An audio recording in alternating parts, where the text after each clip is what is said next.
नाम हिमांशु है और आज हम लोग गाज़ीपुर ज़िले के बहुत ही सम्मानित डॉक्टर वीके सिंह जी के यहाँ उपस्थित हैं। आप दिलदार नगर में आपकी डिस्पेंसरी है तो उसके बारे में हम लोग बातचीत करेंगे। साथ ही आप टाट्स फाउंडेशन के तहत बेटी शिक्षा मंच का संचालन करते हैं।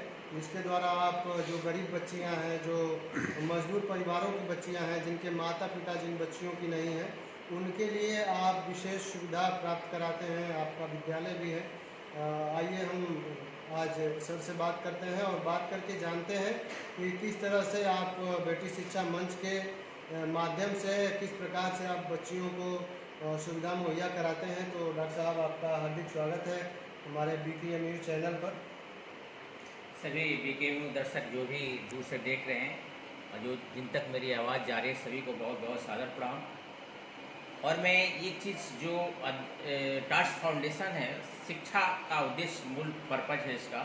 और जो भी क्षेत्र मेरे विद्यालय में जो भी बच्चियां हैं जिनके माता पिता नहीं हैं, विधवाओं की बच्चियां हैं, जो बिल्कुल गरीब हैं, जिनके पिता ट्रॉली चलाते हैं, रिक्शा चलाते हैं या ठेले गाड़ी चलाते हैं, उनकी बेटियां इस क्षेत्र के जितने अंतर्गत मेरे विद्यालय के आसपास के जो गांव के लोग हैं, मैं उनसे पूरी प्रतिनिधि के माध्यम से, जागरूक लोगों के माध्यम से या जो जागरूक प्रतिनिधि हैं उनके माध्यम से मैं सूचना भी करता हूं जाकर के गाँव में कि जो भी आपके समझ में बेटियाँ होंगी, गरीब बेटियाँ होंगी, अगर उनके अंदर पढ़ने का हुनर है तो मेरा विद्यालय निःशुल्क उसको पढ़ाने का प्रयास करता है।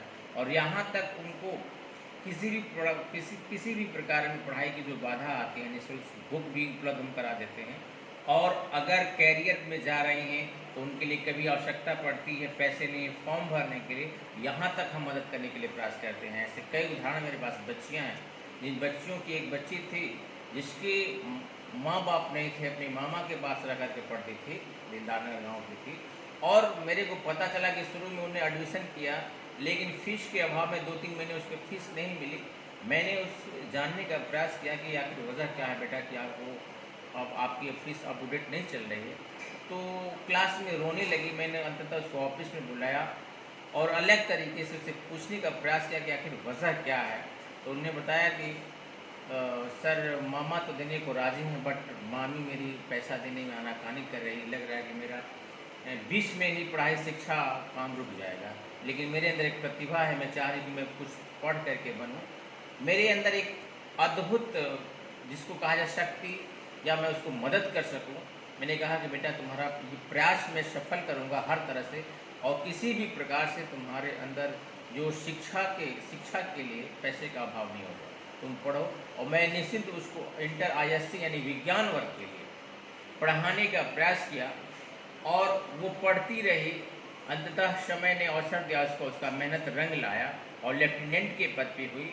और एक दिन अवसर भी आया कि मेरे पास आई, पैरिश हुई।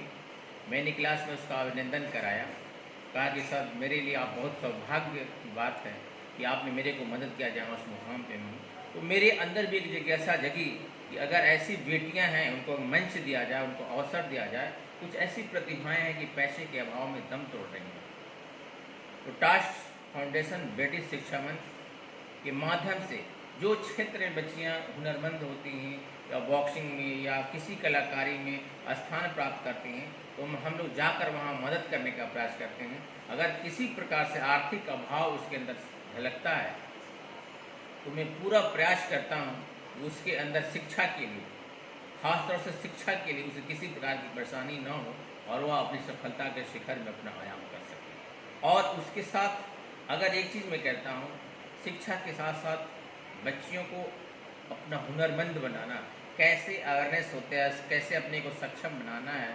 और अंधविश्वास पाखंड कभी कभी ऐसी आ जाती हैं कि बच्चियाँ पढ़ाई के साथ साथ अंधविश्वास की तरफ चली जाती हैं और शिक्षा का अभाव दम तोड़ देता है। तो उसके साथ साथ शिक्षा के अभाव साथ संस्कार और शिष्टाचार, मेरा पहलू है।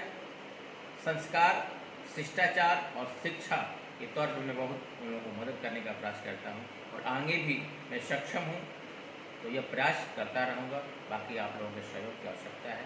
बहुत बहुत अभिनंदन।